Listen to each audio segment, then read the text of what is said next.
မိမဲထင်လို့မုံမတွေ့ကျင်လို့ပုံးတာပဲကျုပ်အမုန်းကမှမလုံကြုံတာသူ့အကြောင်းဆိုကျုပ်ကခုထိရင်ခုန်လို့ကောင်းနေတော့ကျုပ်ရဲ့အတိတ်ဆိုတာတကြောင်တည်းဆွဲတဲ့ပကြီးကောက်ကြောင်းမညီနောက်ကြောင်းမစီတဲ့နိုင်ရမှာချိတ်အချစ်ဆိုတာအတန်တိတ်နေမှပိုကျဲလောင်တဲ့ခံစားချက်ဆိုကျုပ်ရင်ဘတ်မှာပြန်မကြားခြင်းမှန်သားတစ်ချက်ကိုကလှည့်စားတတ်တဲ့အရက်ကိုပြန်မလာမိအောင်နေမယ်ဟဲ့လူကြီးကျုပ်တို့ကညှိယူလို့မရတဲ့တောင်းမှန်တွေပါတစ်ဖက်ဖက်ကဖောက်ပြန်နေလို့တာမတက်မတ်တာမို့ဘယ်သူကဘယ်သူနှလုံးသားကိုမှပြန်ငက်ွက်နေเสียမလိုပါဘူး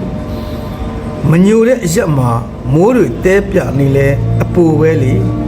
ခန္ဓာရနဲ့တဲတောင်ပြင်ကိုအတူတူလို့ထင်နေသမျှတော့